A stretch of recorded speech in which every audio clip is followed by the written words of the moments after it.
Hey guys, welcome back. So today we're out the range with the Janik TP9 SA. This is a $300 pistol from Century Arms. It comes in the case that you see here. And the reason we're out here today is because I want to show you guys something. I recently did a torture test of the VP9, which is my carry gun, for about a year. I got the gun wet. And when I say got it wet, it was nothing more than getting it wet with a little bit of silty mud and grit in it. It was dunked into a stream bed on the other property. Now, we tried to go back out to the other property today, but we've had a lot of rain that's moving through the Midwest, and that rain completely flooded that range. So we're back out at the Old Mac range where we tested the Ace pistol recently, and you saw what this stuff did to the Ace pistol. We're going to take this $300 Janik. We're going to use the exact same ZQI ammunition. We're going to take it over here, we're going to throw it in the same hole we threw the Ace pistol into, and we're going to see if the gun reliably functions. I have a 15-round magazine already loaded up. Put a round in the chamber. I won't decock it because that is a kill switch. And now we're going to find a nice muddy spot like right here and throw the pistol in. Now in the old video, I even stepped on the handgun. All right, take it out of the mud. Now this is a lot muddier than what I did to the VP9. Will the Janik work? Let's find out. Failure to go into battery. Failure to go into battery. Yeah, it's slightly slowing down the slide velocity. When I pull the trigger, you'll see the slide go home. You see the slide move forward. All right. There we go. Let's grab one more magazine and see what happens. See if it clears itself out. Now, just like with the VP9, the gun's losing slide velocity. But I got a lot more stuff in the gun right now too. Let's see if the gun will clear itself out. I'm getting stuff even on the bullets as I reload them. You can see I'm getting mud on the bullets. I don't care. Now with the VP9, what happened was the gun failed to fire, not because it was just not going into battery, but because it had water in the striker. And all day long, the gun continued to fail. Even when we washed it out in water, it would continue to fail, because water pressure in the striker channel is what was causing it not to fire. All right, let's try this again. I didn't put a full magazine in it. I'm a few rounds short. It's 31 degrees today. Hands a little bit cold. I'm gonna slosh this thing around in the water a little bit.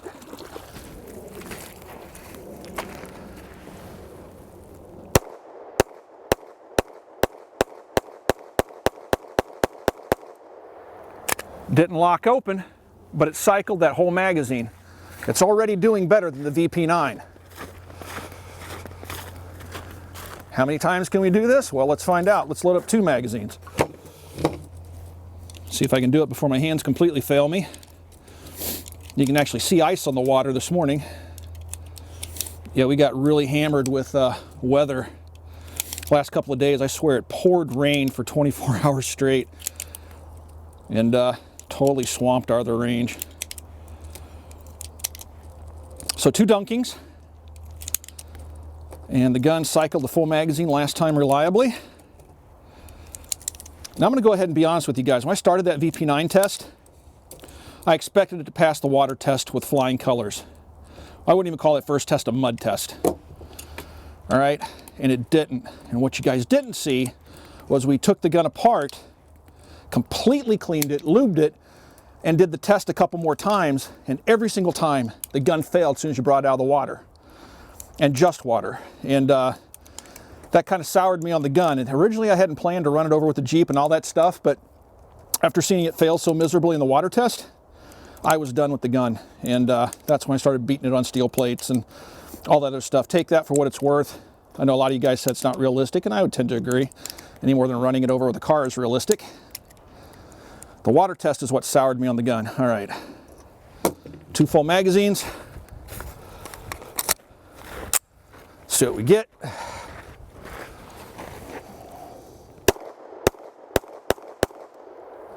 Failure to fire there.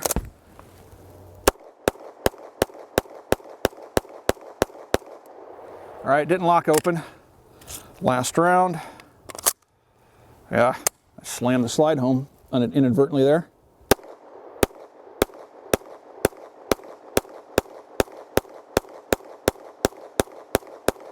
All right, it even locked open that time, so the gun's definitely clearing itself. All right, guys, so what would I say about all this? This little $300 Turkish pistol is working better than my $600 H&K. Is it flawless? No, but I would also say that that first dunking into actual mud was a heck of a lot worse than what I did to the VP9. Let's go over here, dunk it in some water and immediately fire it and see if we can get the same type of failure with the striker. You'll notice here on the back of the gun that it has an exposed striker just like the VP9 does. The Glock will have that sealed off. This is exposed, allowing water directly into the striker channel. So let's see if it can get hydraulic lock in that striker channel. All right, guys, as you can see, when we were out here for the ACE video a couple of days ago, this water wasn't nearly as far up. This was actually grass all the way out past that first row of trees. So we've got quite a bit more rain. All right, so what I'm gonna do now, load around into the chamber. I'm just gonna dunk it in the water and bring it up and try to fire it immediately. Let water soak in.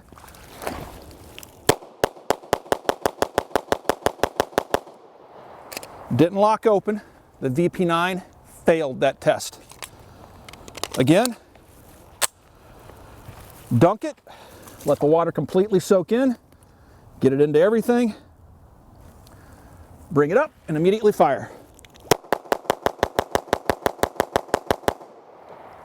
Okay guys, we're going to sign off for this afternoon. I just wanted to bring the TP9 out and stick it in the mud. Now the mud that we stuck it into, in my opinion, is even soupier and nastier than the mud I stuck the VP9 in. I'll let you guys make that decision on your own.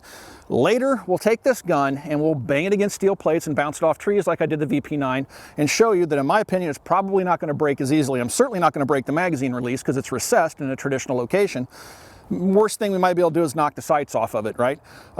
I'm not going to render the gun inoperable, I don't think, but we'll find out. The reason I'm not doing it this afternoon is because I have a TP9 SF, the gun that has no decocker on it. I call this the kill switch. I don't like this feature on this particular gun. The new model is coming out as we speak, and when they arrive, which I should have one hopefully in a week or so, I'll be able to compare the two pistols and see how the non-decocker version works. And then this one goes out to the range and gets bounced off various items just to see how durable it is compared to the $600 VP9. If you guys would like to support the Military Arms channel, the best possible way to do that is to shop at Copper Custom. You can even buy one of these cool Mac patches for $3.99. I'll put a link in the description below. Also, if you haven't already, please check out full30.com. That's full30.com. Taken all the web's best firearms content creators and brought them under that one single roof. Please check it out. Meanwhile, we got 2 more magazines. Have not cleaned this gun, haven't lubed it, haven't done anything to it. As a matter of fact, I'm not even going to clean it when I take it home. We're going to see if it rusts, and then we'll see how it fares against the new SF model when it comes out. 2 more magazines, and we'll talk to you guys later.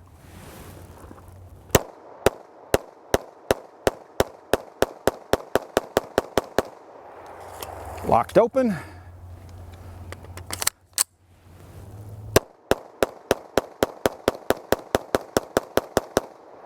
Locked open. I couldn't even do that with my VP9, which is why I no longer carry it.